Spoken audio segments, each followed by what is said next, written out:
Dan salah satu tema yang menarik yang kita bahas pada siang ini, semoga Allah SWT berkahi, ya, di halaman 70-nya, yaitu berusahalah senantiasa beristighfar. Dan istighfar ini memohon maaf kepada Allah. Ya. Kalau taubat, biasa kita gabungkan astagfirullah wa atubu ilaih. Artinya permohonan maaf kepada Allah dan mengikrarkan tidak akan mengulanginya. Taubat itu menyatakan tidak akan mengulangi. Seperti Anda sedang membuat permohonan maaf kepada pimpinan perusahaan Anda pada saat Anda melakukan satu pelanggaran, Anda mengatakan dengan lisan, saya mengajukan permohonan maaf saya, kemudian Anda buat tulisan, ya, ikrar tidak akan mengulangi kesalahan tersebut, itu yang dikenal dengan istighfar dan taubat dalam makna ibadah kepada Allah Subhanahu wa taala. Tadi itu contoh kalau kita realisasikan dalam kehidupan kita sehari-hari sebagai contoh saja supaya mudah difahami. Nah, teman-teman sekalian, istighfar ini sebuah bonus dari Allah. Kalau bahasa saya ulangi lagi. Dia adalah bonus dari Allah Subhanahu wa taala. Bagaimana setiap orang di antara kita setelah melakukan sekian banyak pelanggaran dan tidak ada yang lebih mulia, yang lebih baik, yang lebih dermawan daripada Allah Subhanahu wa taala. Sekian banyak pun pelanggaran yang sudah kita lakukan, Allah akan maafkan selama kita mau kembali kepada Dia. Dan dalam banyak hadis Allah Subhanahu wa taala mengatakan, saya akan memaafkan wala ubali, dan saya tidak peduli. Allah tidak peduli dengan pelanggaran kita. Ya. Jadi harus ditekankan baik-baik masalah ini, teman-teman sekalian. Cukuplah yang sudah berlalu, berlalu. Sampai kita bicara sekarang, hari ini, ke depan. Jadilah orang mukmin dan mukminah yang benar, yang mengisi sisa umurnya ini, yang kita tidak tahu kapan akan berakhir, ya, karena ajal itu rahasia Allah Subhanahu wa taala. Kita isi dengan kebaikan-kebaikan, ketaatan-ketaatan. Ya. Dan ini adalah bonus yang luar biasa. Bahkan saya bisa membahasakan istighfar itu dan taubat adalah tiket VIP menuju ke surga di akhirat sana, dan tiket VIP untuk mengembalikan fasilitas yang Allah berikan sebagai rezeki di dunia. Ya, karena dengan taubat, kata Nabi SAW tadi hadis yang sudah saya bacakan, ya, taubat tajubu ma qablah. Taubat membersihkan semua kesalahan yang lalu. Jadi Anda sudah diputihkan.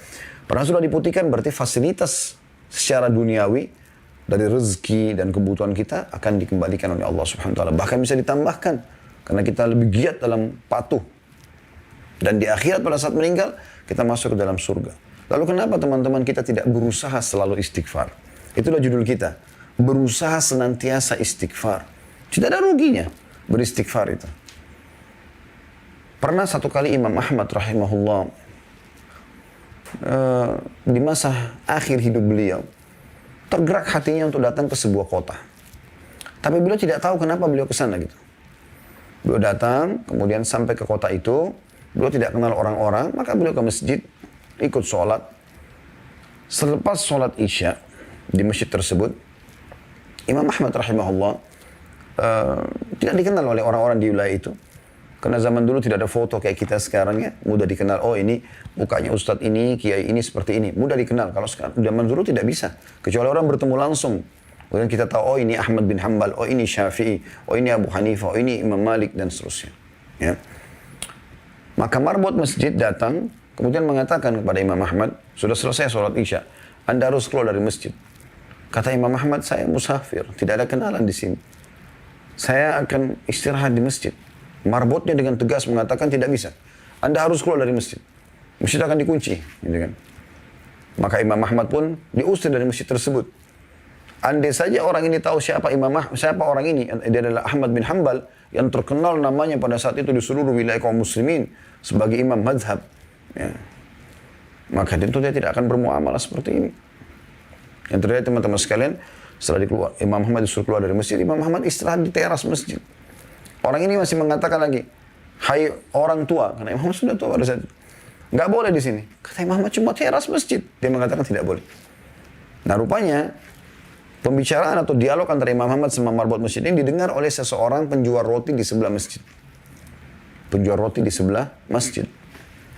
Maka penjual roti itu mengatakan, hai syekh. Syekh itu, kalau dalam bahasa Arab terjemahan Indonesianya bisa bermakna tiga ya. Bisa syekh itu orang kaya, biasa dipanggil juga syekh karena kaya. Atau orang alim, orang yang punya ilmu, syekh. Atau orang tua, yang sudah tua dipanggil syekh semuanya. Jadi Jadi tergantung kondisinya. Kalau itu seorang alim, maka maksudnya syekh adalah kepada alim tersebut. Atau kalau dia orang kaya raya juga dipanggil syekh, gitu kan, karena dia dermawan, suka membagi hartanya kepada orang. Atau memang dia orang sudah tua, ubanan, segala macam, sudah kelihatan jenggotnya putih, rambutnya putih, maka dipanggil syekh juga. Penjual roti di sebelah masjid ini, melihat Imam Ahmad, dianggap orang tua. Sudah tua lalu dia mengatakan, hai syekh, hai orang tua. Kesinilah. Imam Ahmad pergi ke sana. Dia mengatakan, saya sudah mendengar, kata penjual roti ini, saya sudah mendengar tadi dialog Anda sama marbot masjid. Saya punya tempat di sini, dia bilang, Anda bisa pakai istirahat, silakan. Gitu kan. Imam Ahmad mengatakan, jazakallahu khairan. Duduklah Imam Ahmad, dipersilakan satu tempat. Lalu penjual roti ini terus membuat adonan roti dan membuat roti yang jadi, ditaruh di depan dia untuk dijual gitu ya. Nah, ada satu kegiatan yang unik dari penjual roti ini. Dia setiap kali membuat adonan, tepung terigu, garamnya, airnya. Sambil itu kemudian dia bakar, panasin di api, lalu diletakkan untuk diperdagangkan kepada para pembeli. Dia beristighfar orang ini. Astagfirullah wa atubu ilaih, astagfirullah wa atubu ilaih. Terus orang itu begitu. Terus, tidak berhenti. Maka Imam Ahmad bertanya pada dia, mulai kapan Anda ini melakukan kegiatan ini, istighfar ini? Kata dia, sudah lama, dari dulu, dari saya masih muda gitu. Kata Imam Ahmad, apa hasilnya? Apa yang Anda dapatkan? Dan ini ciri orang beriman, teman-teman sekalian. Kalau ada sesuatu yang kita lihat atau satu perbuatan yang luar biasa dari sisi ibadah kepada Allah yang kita mungkin tidak pernah lakukan, harusnya kita bisa bertanya kepada orang-orang itu. Mungkin mereka punya kiat-kiat atau pengalaman hidup yang bisa mengubah keadaan kita, mengikuti dia lebih baik, lebih bertakwa kepada Allah SWT. Maka dia mengatakan, penjual roti itu menjawab pada saat Imam Ahmad tanya, apa hasilnya dari istighfarmu ini? Semua ini, tidak pernah lisannya berhenti kecuali dia bicara sama Imam Ahmad. Astagfirullah wa atubu ilaih, astagfirullah. Terus. Jadi sudah nggak terhitung lagi jumlahnya. Maka dia pun mengatakan, semua yang saya minta kepada Allah sudah Allah kabulkan. Kecuali satu. Kata Imam Ahmad, apa yang satu yang Allah belum kasih itu? Dia bilang, saya minta agar Allah mempertemukan saya dengan Imam Ahmad bin Hanbal. Maka Imam Ahmad bin Hanbal tiba-tiba bertakbir, Allahu Akbar. Kata orang tersebut, kenapa Anda bertakbir? Dia bilang, saya Ahmad bin Hanbal.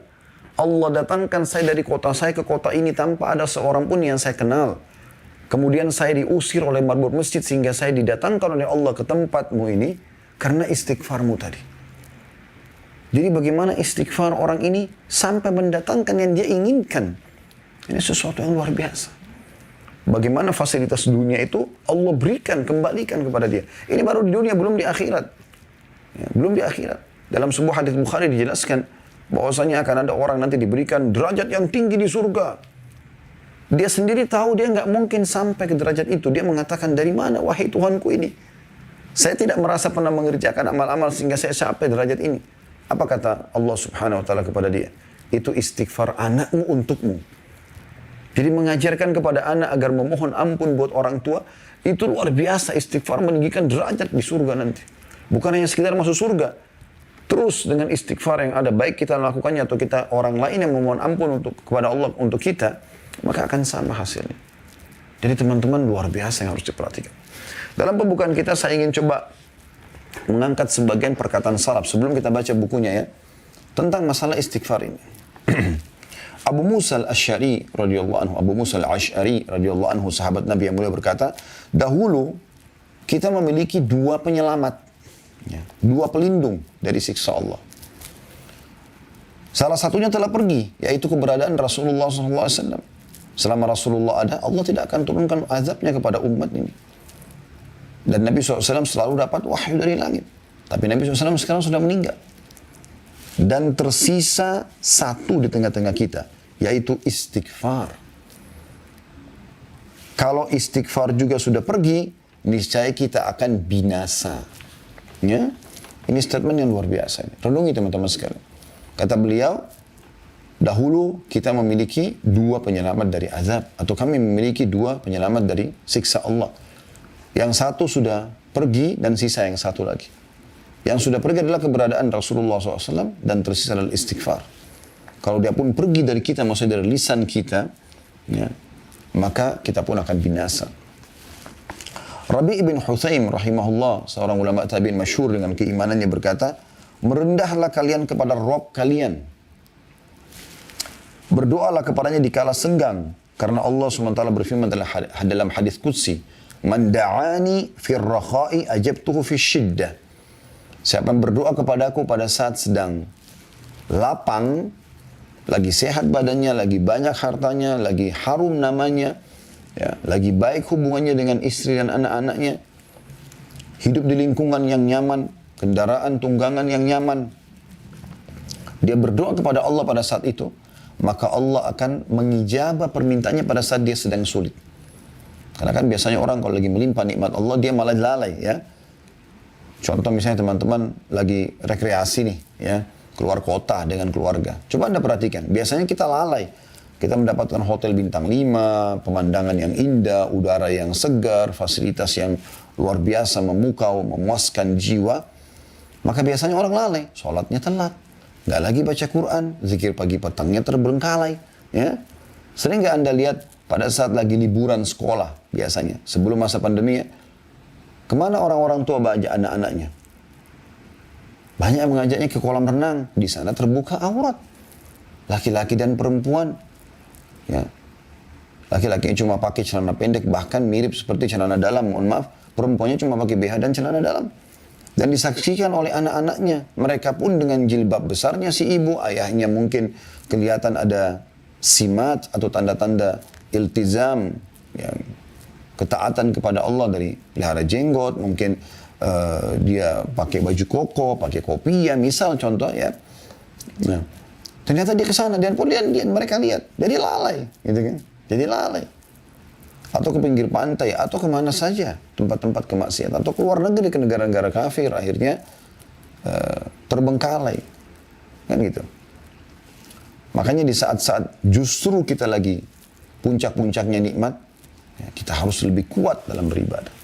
Harusnya pada saat kita ke puncak, ya, kalau mohon maaf teman-teman yang di luar dari Jabodetabek, mungkin yang belum pernah pun ke sini, puncak itu nama satu wilayah di Jawa Barat yang memang tempat rekreasi, biasanya orang pergi di weekend ya, di Sabtu Ahad untuk rekreasi keluarga, banyak villa-villa yang disewakan. Mungkin di setiap kota Anda juga ada itulah, ya. Maka orang kadang-kadang pergi seperti ini, lalai mereka. Harusnya kita pada saat pergi seperti itu, makin bagus sholat malamnya, di udara yang sejuk, di hotel bintang 5, di pemandangan yang indah, di situ Anda berzikir, Anda bertafakur, duduk di teras hotel, Anda memikirkan penciptaan langit dan bumi. Harusnya seperti itu, ya. Bukan malah lalai. Bukan malah melakukan kemaksiatan kepada Allah SWT. Nah, ini kata kunci, kalau orang mengingat Allah, berdoa kepada Allah, di saat dia sedang senang, malah dia makin giat beribadah, maka Allah akan mengijabah permohonan dia di saat dia lagi susah. Ya. Wa man sa'alani a'taituhu, lanjutan hadis. Dan siapa yang memohon kepadaku, kata Allah, aku akan berikan. Mungkin ada di antara Anda yang berkata, ada permintaan saya yang belum diterima, belum diberi oleh Allah, Ustaz. Maka saya jawab, mungkin. Tetapi mayoritas permintaan Anda sudah Allah kasih. Ada yang Allah tunda, mungkin karena permintaannya tidak wajar, atau dia minta sesuatu yang wajar tapi Allah ingin menguji keimanannya sehingga ditunda beberapa saat, tapi Allah akan ijabah. Contoh mayoritas permintaan kita sudah Allah kabulkan. Bukankah setiap hari kita lapar, teman-teman sekalian? Begitu kita lapar, di hati kita terbesit saja mau makan. Tiba-tiba kita dapat makanan tuh. Kalau tidak, kita nggak mungkin hidup sampai sekarang, kan? Bukankah tiap hari kita haus? Tapi begitu kita haus, kadang-kadang cuma kita ucapkan haus nih, mata kita dan pikiran kita terarah ke satu supermarket, lalu kita beli minuman misalnya. Dan kita bebas memilih minuman yang mana kita inginkan. Lalu kita meneguk minuman yang dingin dan sejuk itu, ya, sehingga menghilangkan dahaga kita. Ya, bukankah banyak sekali ya yang lainnya, kita misalnya setiap hari ingin berpenampilan dengan penampilan yang bagus, yang membuat kita nyaman dan penilaian orang juga jadi positif kepada kita. Dan kita punya pakaian. Kalau mau dihitung teman-teman sekalian, pakaian kita dari kita masih bayi sampai kita sekarang ini, berapapun umur Anda, mungkin itu sudah puluhan juta, mungkin ratusan juta nilainya. Begitu juga dengan makanan yang kita konsumsi. Belum lagi hal-hal yang lain, yang gratis. Oksigen yang kita hirup, cahaya yang ditangkap oleh mata, suara yang ditangkap oleh kuping, sehingga kita bisa dengar. Kita nggak tuli, nggak buta, ya, nggak bisu. Itu kan luar biasa itu.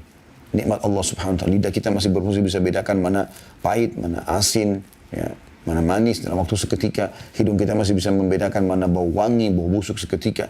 Kan itu luar biasa. Telinga kita masih bisa membedakan mana intonasi suara yang tinggi, yang keras, mana yang tidak. Mata kita masih bisa menangkap cahaya sehingga terpantul, ya, sesuatu yang kita bisa melihat dari cahaya tersebut apa yang ada di depan kita. Makanya kalau gelap sekali kan karena tidak ada cahaya yang masuk ke mata kita nggak bisa melihat, gitu kan. Kemaluan kita masih berfungsi, kaki kita masih berfungsi, dan seterusnya. Nikmat yang luar biasa yang Allah siapkan. Ya. Maka Allah sudah berikan kepada kita sebenarnya. Allah berikan kepada kita banyak hal. Cuma sebagian yang Allah belum berikan, sebagaimana alasan dari saya katakan. Mungkin tidak wajar atau wajar, tapi Allah ingin menguji keimanan kita. Lanjutan hadisnya, وَمَنْ تَوَاضَعَ لِي رَفَعْتُهُ. Dan siapa yang merendah kepadaku, kata Allah SWT, maka akan meninggikan derajatnya. Merendah, bukan menghinakan diri ya, tapi merendah, mengalah. Karena Allah Subhanahu Wa Ta'ala. Lanjutan hadisnya, وَمَنْ تَفَرَّغَ لِي رَحِمْتُهُ. Siapa yang meluangkan waktu khusus untukku, maka aku akan mengasihi dia. Khusus untuk ibadah kepada Allah SWT. Lagi ada waktu khusus berdoa, berzikir, sholat, puasa, baca Quran, dan seterusnya. Dan saksi bahasan kita akhir hadis, وَمَنِ اسْتَغْفَرَنِي غَفَرْتُ لَهُ. Dan siapa yang memohon ampun kepadaku, maka aku akan memaafkannya. Hadis ini, ya. Hadis sahih tentunya ini, ya. Tapi perkataan Rabi' ibn Husain rahimahullah ini diambil dari kitab Minhajus Shalihin halaman 951. Ini belum kita masuk ke bahasan kitab kita ya.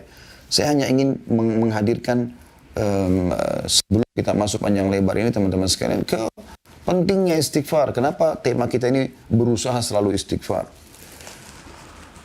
Ibnul Jauzi berkata rahimahullah, Iblis berkata, aku membinasakan anak cucu Adam dengan dosa. Perhatikan.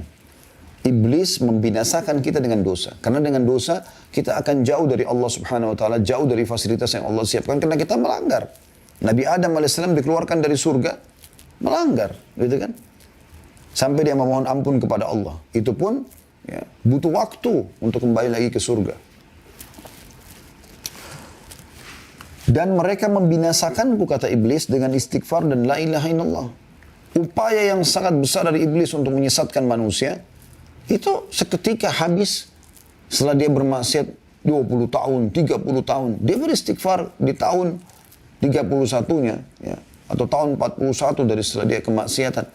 Allah maafkan semuanya. Habis upaya Iblis. Maka binasa, kata Iblis. Saya binasa ini karena upaya saya, semua energi yang saya keluarkan, strategi dan segala macam habis dengan istighfar. Dan la ilaha illallah.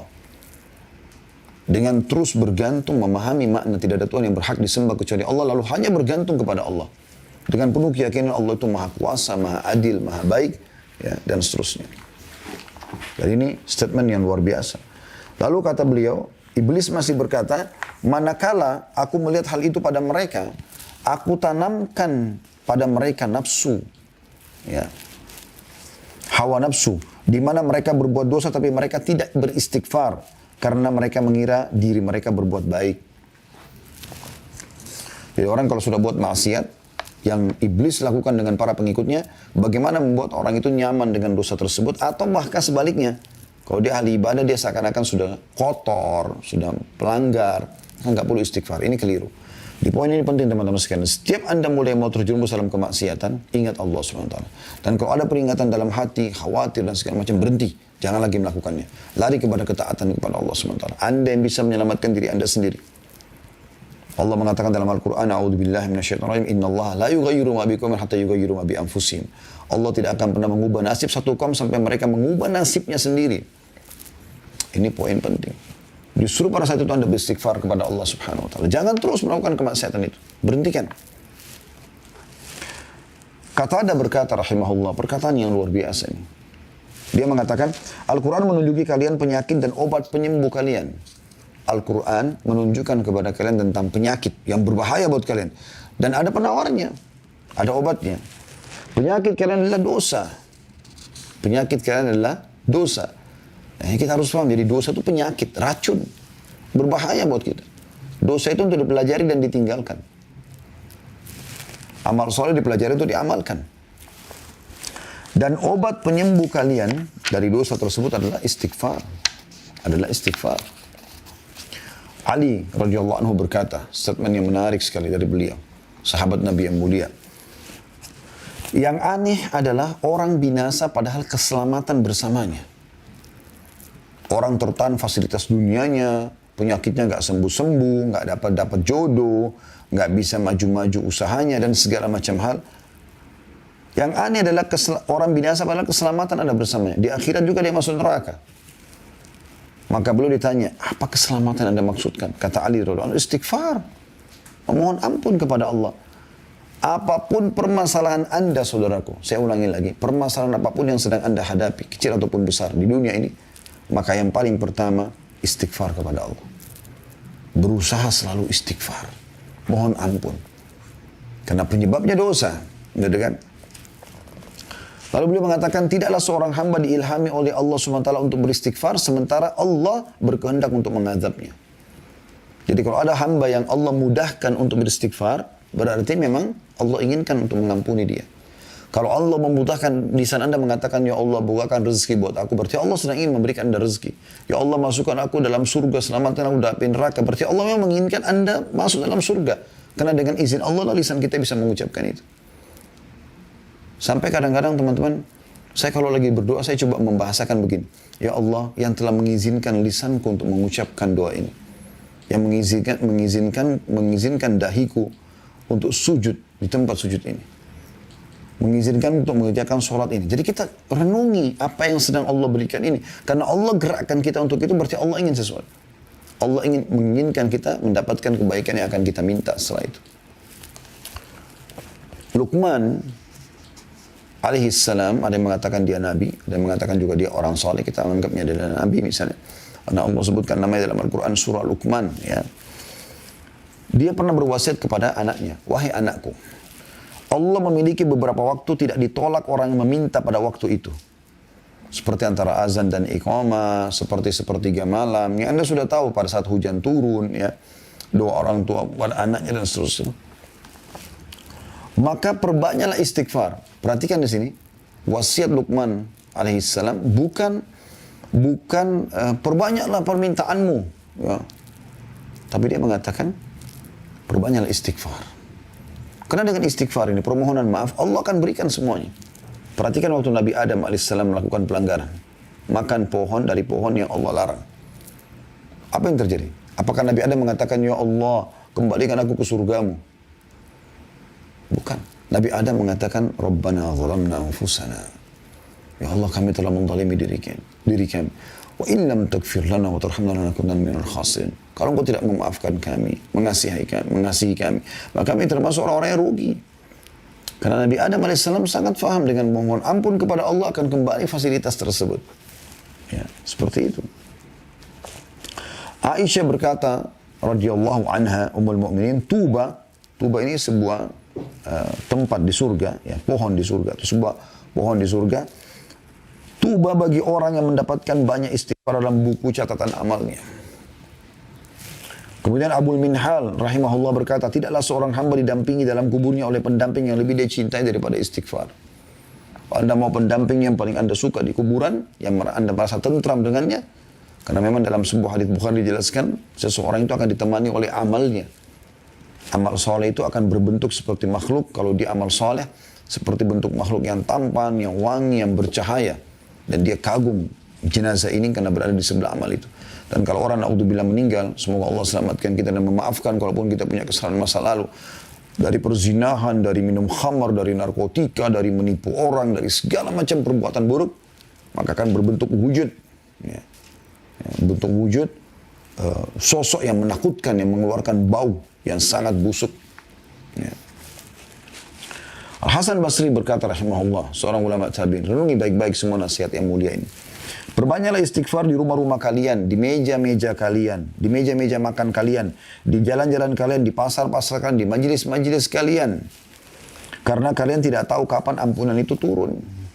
Ya. Makanya di sini judul kita menarik sekali. Berusahalah selalu istighfar.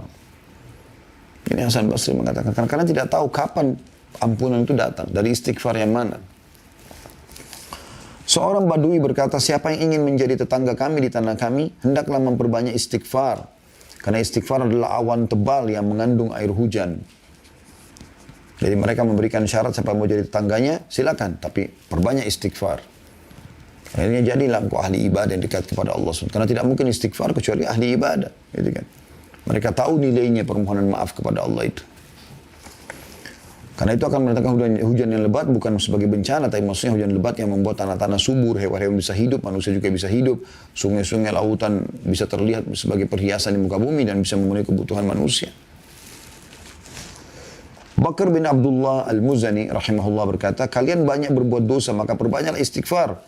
Karena seseorang kalau menemukan istighfar dalam catatan amalnya pada setiap jarak 2 baris, dia akan senantiasa atau senang melihat tempat itu. Ini mirip sama judul kita ya. Berusaha selalu beristighfar, senantiasa istighfar. Kata beliau, kalian banyak buat dosa. Bahkan kadang-kadang ada dosa yang tidak sengaja kita lakukan. Jadi kan. Maka, apalagi yang kita sengaja ya. Maka beliau mengatakan perbanyak istighfar. Karena kalau seseorang antara kalian menemukan nanti di setiap 2 baris dari buku catatan amalnya istighfar, dia akan senang itu. Karena buat dosa, istighfar. Ada dosa, ada istighfarnya. Gitu kan. Bahkan istighfar ini bisa memudahkan urusan teman-teman sekalian. Dinukil dari Imam Syafi'i rahimahullah. Beliau pernah diberikan atau sering diberikan tugas oleh gurunya Imam Waqi' rahimahullah. Dan selalu Imam Syafi'i lupa. Saya dikasih kesempatan tugas untuk menghafal lupa. Maka beliau menyebutkan dalam syairnya masyhur. Syakautu ila waqi'i su'a hifdhi. Aku mengeluhkan kepada Imam Waqi' tentang buruknya hafalanku.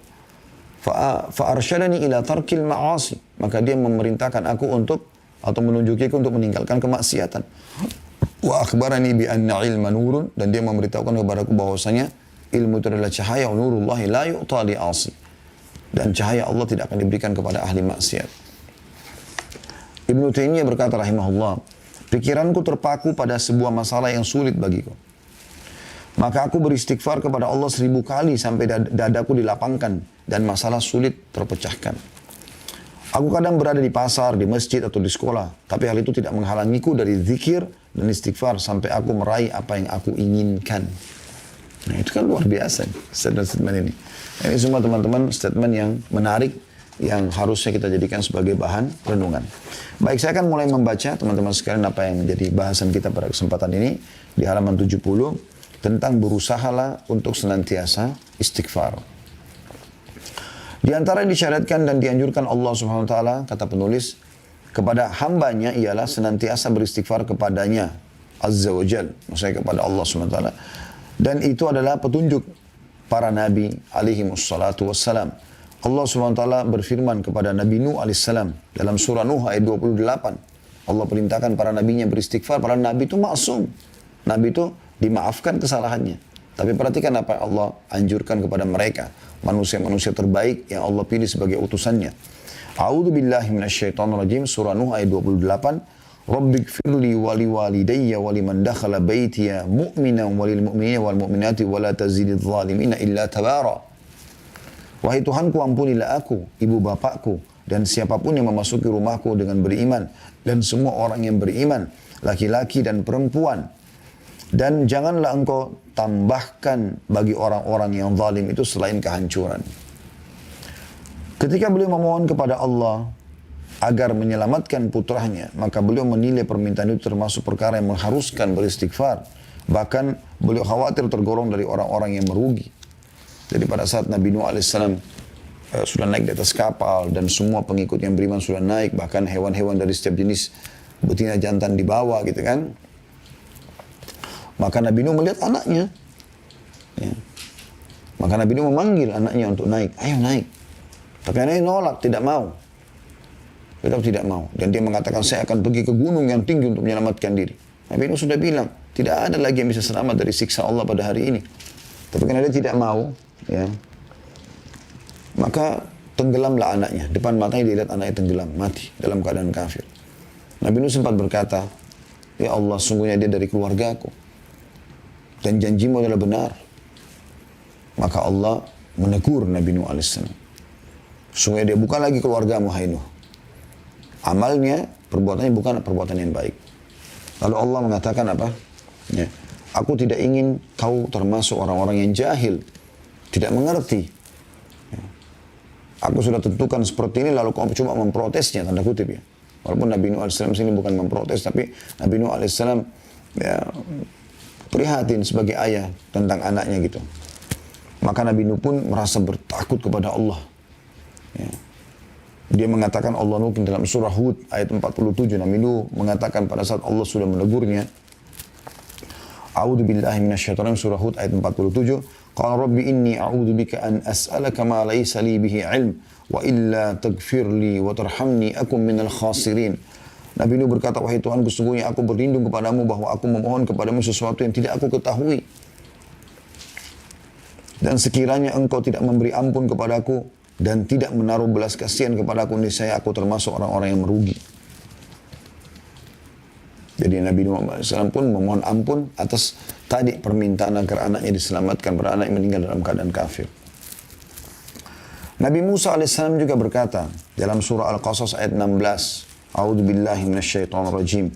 Inni dzalamtu nafsi faghfirli faghfaralah innahu huwal ghafurur rahim. Sesungguhnya aku telah menzalimi diriku sendiri, maka ampunilah aku dengan berbuat kesalahannya. Maka dia Allah mengampuninya. Sesungguhnya Allah dialah yang maha pengampun lagi maha penyayang. Juga dalam surah Al-A'raf 151 masih kisah Nabi Musa alaihissalam. A'udzubillahi minasyaitonir rajim. Qala rabbighfirli wa li akhi wa adkhilna fi rahmatik wa anta arhamur rahimin. Dia Musa berkata, berdoa, wahai Tuhanku, ampunilah aku dan saudaraku, maksudnya Nabi Harun alaihi wassalatu wassalam, dan masukkanlah kami ke dalam rahmatmu, dan engkau adalah zat yang maha penyayang di antara para penyayang. Juga dalam surah Al-A'raf, masih surah yang sama, ayatnya berbeda, 155 sampai 156. Ya. Yang berbunyi, A'udzubillahi minasyaitonirrajim. In hiya illa fitnatuka tudillu biha man tasha' wa tahdi man tasha'. Anta waliyuna faghfir lana warhamna wa anta khairul ghafirin. Waktub lana fi hadhihi dunya hasanatan wa fil akhirah inna hudna ilaik. Waktub lana fi hadhihi dunya hasanatan wa fil akhirati inna hudna ilaik. Al-ayah, artinya itu tidak lain adalah cobaan darimu ya Allah. Engkau sesatkan dengan cobaan itu siapa yang engkau kehendaki, dan engkau beri petunjuk kepada siapa yang engkau kehendaki. Engkaulah pemimpin kami, maka ampunilah kami dan berilah kami rahmat, dan engkaulah sebaik-baik pemberi ampunan. Dan tetapkanlah untuk kami kebaikan di dunia ini dan di akhirat. Sesungguhnya kami kembali atau bertobat kepadamu. Ya, jadi pada saat itu Allah Subhanahu wa taala menguji ya, beberapa orang Bani Israel yang diajak untuk ya, bertemu dengan Allah SWT, tapi tidak melihat Allah. Lalu mereka minta agar melihat Allah, maka Allah mematikan mereka. Maka Nabi Musa AS mengatakan, ini cobaan darimu ya Allah. Lalu kemudian beliau segera merendah. Engkau menyesatkan dan memberi petunjuk siapa yang engkau kehendaki. Engkaulah ya, wali kami, menolong kami, pelindung kami. Maka maafkanlah kami dan kasihani kami. Sungguh engkau sebaik-baik pemaaf. Nabi Ibrahim AS berkata sambil memohon ampunan Tuhannya dengan menyebutkan karuniahnya. N-nya besar, karuniahnya maksudnya karunia Allah kepadanya. Pada Nabi Ibrahim AS dalam surah Asy-Syu'ara ayat 78 sampai 82. Yang berbunyi, A'udzubillahi minasyaitonirrajim. Alladzi khalaqani fahuwa yahdin. Walladzi huwa yut'imuni wa yasqin. Wa idza maridtu fahuwa yashfin. Walladzi yumituni thumma yuhyin. Walladzi atma'u an yakfira li khati'ati yaumaddin. Yang telah menciptakanku Allah ya.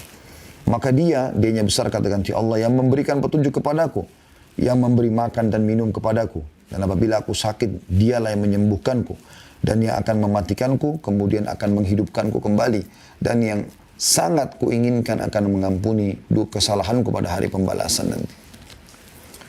Juga Nabi Ibrahim AS mengatakan dalam surah Ibrahim ayat 41, A'udzubillahi minasyaitonirrajim. Rabbana ighfir lana wa liwalidayya. Ya. Saya ulangi. Rabbana ighfirli wa liwalidayya wa lil mu'minina yauma yaqumul hisab.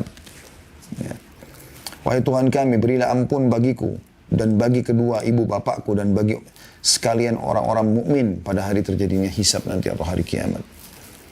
Kata beliau, setiap muslim yang membaca ayat-ayat ini akan bertanya-tanya kesalahan apakah yang telah dilakukan oleh Khalilullah tersebut, Nabi Ibrahim AS. Dan dosa-dosa apa yang dilakukan oleh para nabinya. Semoga salawat dan salam tercurah kepada mereka semua. Adapun Nabi kita, Nabi Muhammad SAW mempunyai perkara yang sangat agung dalam hubungannya dengan istighfar yang akan kita bicarakan nanti. Ya. Jadi artinya maksudnya para nabi-nabi tersebut, dosa apa yang mereka lakukan? Sampai mereka memohon-mohon ampun begini kepada Allah. Apalagi kita manusia biasa yang bukan nabi, yang jelas-jelas melakukan kemaksiatan, gitu kan? Maka kita butuh istighfar, itu maksudnya. Ada sebuah subjudul di sini, situasi dan kondisi untuk istighfar. Istighfar adalah memohon ampun kepada Allah serta mengakui dosa dan kekurangan. Istighfar ini disyariatkan dalam situasi dan kondisi sebagai berikut. Yang pertama, ketika melakukan dosa, segera istighfar. Inilah saatnya yang paling penting. Ini berarti pengakuan terhadap dosa. Anda bertaubat atau kembali kepada Allah. Dan permohonan kepada Allah agar D-nya besar katakan Allah, menghapuskan bekas dosa dan membersihkan kotorannya. Ketika Adam AS bermaksiat kepada Tuhannya, dia beserta istrinya mengatakan dalam surah Al-A'raf ayat 23, A'udzu billahi minasyaitonir rajim. Qala rabbana zalamna anfusana wa in lam taghfir lana wa tarhamna lanakunanna minal khasirin. Mereka berdua berkata, Adam dan Hawa alaihi wassalatu wassalam, wahai Tuhan kami tidak menganiaya diri kami sendiri. Kami telah menganiaya diri kami sendiri. Dan jika engkau tidak mengampuni kami dan memberikan rahmat kepada kami, niscaya kami benar-benar termasuk orang-orang yang merugi. Sudah kita jelaskan tadi ya, kenapa Nabi Adam AS memohon ampun seperti ini. Ketika Musa membunuh seseorang yang tidak diperintahkan untuk membunuhnya, beliau berdoa, Rabbi inni zalamtu nafsi faghfirli. Tuhan, sesungguhnya aku telah menzalimi diri sendiri, maka ampunilah aku. Surah Al-Qasas ayat 6.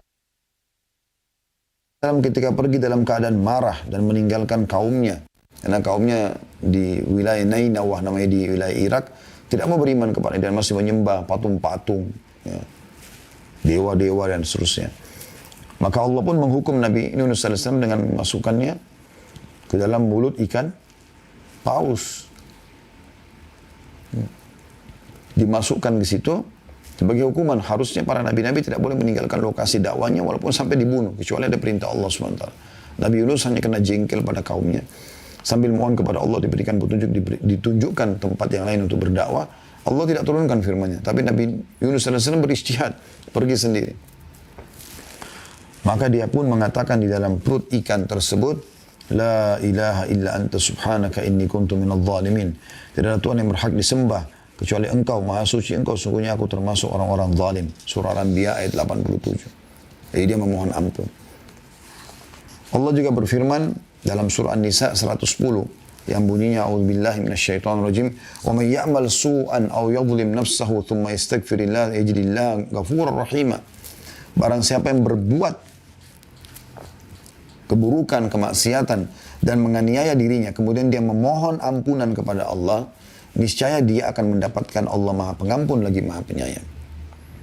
Jadi siapapun berbuat dosa, sebesar apapun, sebanyak apapun dia melakukannya, selama dia mau istighfar dan bertobat kepada Allah, tentu yang tulus ya, bukan hanya istighfar, ya sudahlah Ustaz kan tadi bilang istighfar, astagfirullah, tapi dia tidak niat dalam hatinya, maka ini berbeda, tidak masuk.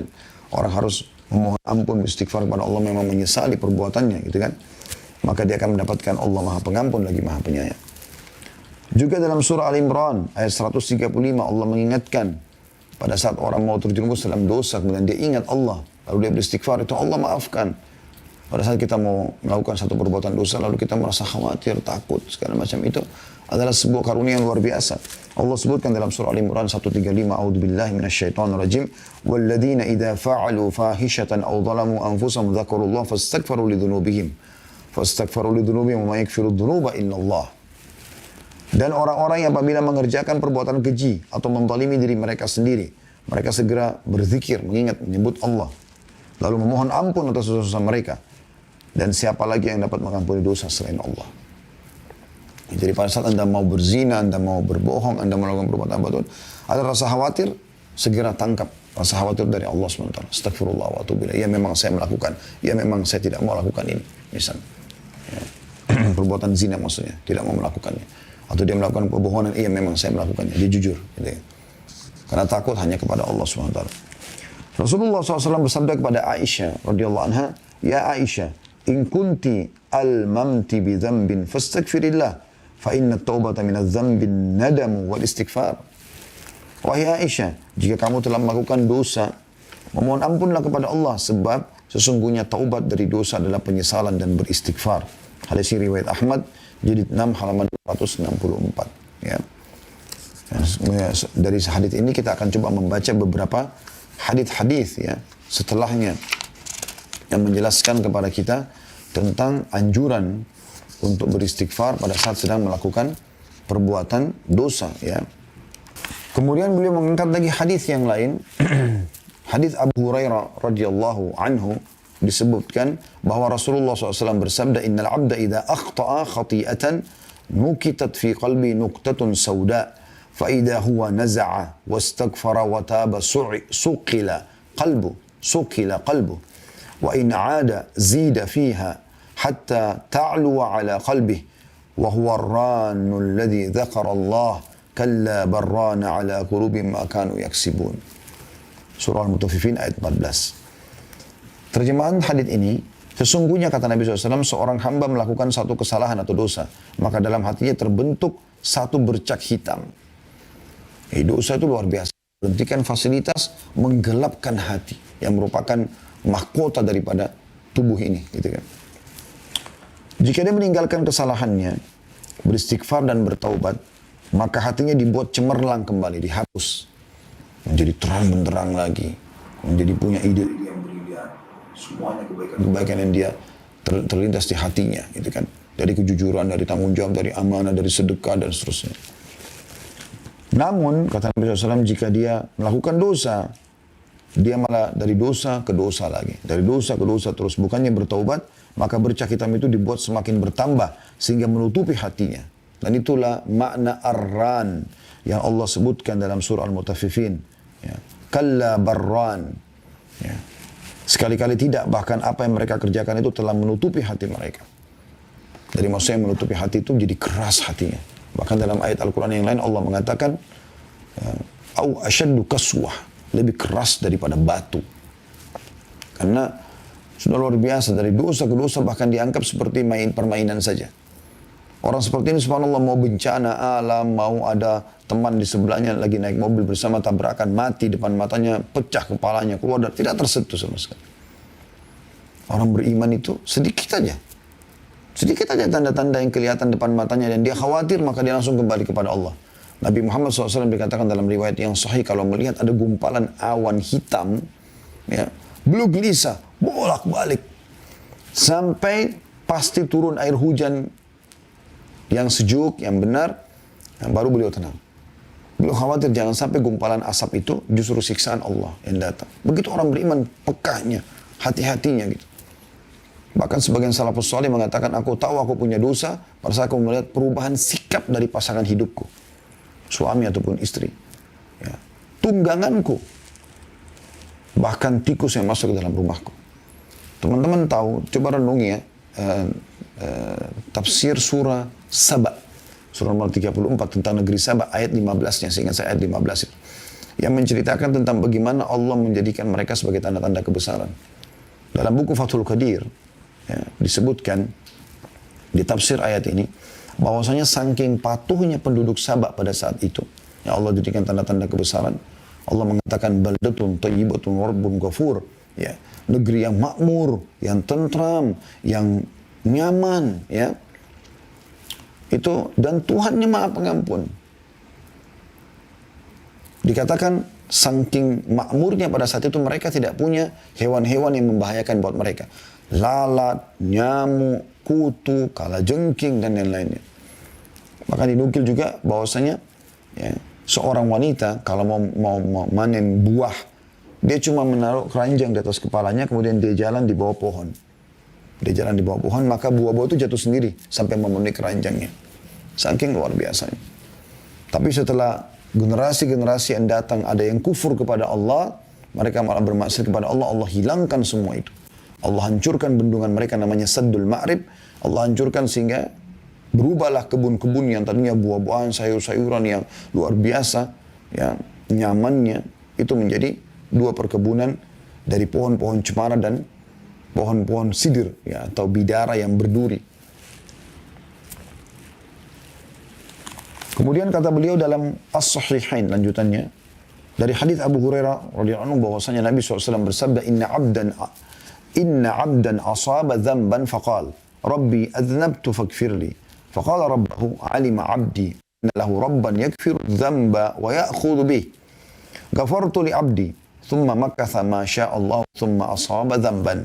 Faqala alima abdi anna lahu rabban yakfiru dhanba wa ya'khudhu bihi. Ghafartu li abdi thumma asaba dhanban faqala rabbi adznabtu akhar faghfir li. Qala alima abdi anna lahu rabban yakfiru dhanba wa ya'khudhu bihi. Qad ghafartu li abdi fa'mal ma syaa. Falyamal ma syaa. Artinya sungguhnya seorang hamba melakukan dosa, maka dia berkata, wahai Tuhanku, aku telah melakukan satu dosa, maka ampunilah. Tuhannya berfirman, hambaku tahu bahwa dia mempunyai Tuhan yang mengampuni dosa dan menghukumnya karenanya. Maka ya, Allah mengatakan, aku pun telah mengampuni hambaku ini. Kemudian berjalan waktu yang Allah tentukan untuk dia dari masa umurnya. Kemudian dia melakukan dosa lagi beberapa waktu tahun setelah itu. Beberapa waktu setelah itu dia melakukan dosa lagi. Lalu dia memohon, dia mengatakan lagi, wahai Tuhanku, aku telah melakukan dosa, memohon ampun kepada Allah. Lalu Allah mengatakan, hambaku mengetahui bahwasanya dia mempunyai Tuhan yang akan mengampuni dosanya. Maka aku telah mengampuni hambaku ini. Kemudian dia melakukan dosa kembali beberapa waktu setelah itu. Tanpa dia programkan ya. Terulang aja dosa itu. Misalnya 10 tahun kemudian dia kembali lagi melakukan perbuatan dosa. Dia tidak niatkan sebenarnya. Lalu dia mengatakan, ya Allah, aku telah melakukan dosa lagi, ampunilah aku. Maka Allah pun berfirman, hambaku telah mengetahui dia mempunyai Tuhan yang mengampuni dosa dan menghukum karenanya. Ya. Maka aku telah mengampuni hambaku ini, maka dia melakukan apa yang dia kehendaki. Maksudnya setelah ini silahkan dia patuh kepadaku, aku akan terima amal-amal solehnya. Hadis ini riwayat Bukhari nomor 7507 dan Muslim 2758. Juga Imam Ahmad meriwayatkan di jilid 2 halaman 296. Ya. Jadi ini teman-teman sekalian adalah hal yang luar biasa yang harusnya kita menjadikan sebagai sebuah pegangan ya. Dan saya ingin sebagai penutup teman-teman sekalian kita juga di poin pertama saja dulu. Kita akan lanjutkan nanti di pertemuan akan datang dengan salah satu ayat Al-Quran yang kita sama-sama coba tadabburi. Itu dalam surah Az-Zumar ya. Coba kita buka surah Az-Zumar di ayat 53. Surah Az-Zumar, surah nomor 39 ayat 53. Saya berharap teman-teman semua membuka.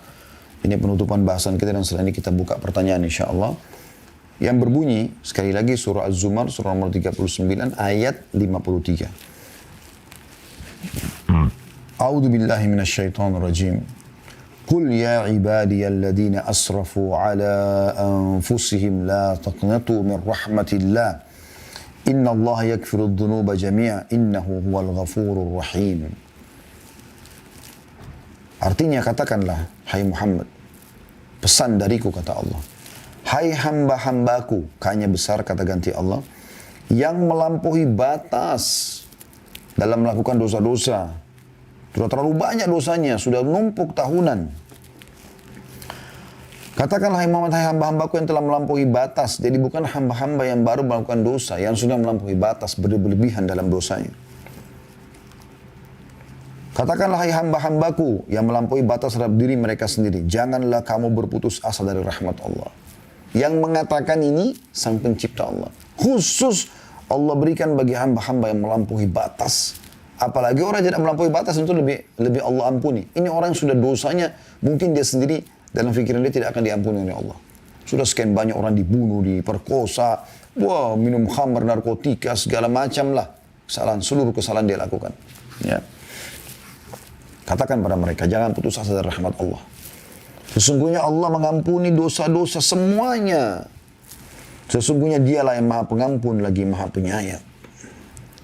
Ini ayat yang luar biasa, ini ayat yang paling luar biasa. Yang Allah berikan bonus kepada kita tentang masalah pengampunan dosa. Bagi orang yang melampaui batas, dosanya sudah terlalu banyak, tahunan, numpuk-numpuk, tidak ada kata terlambat.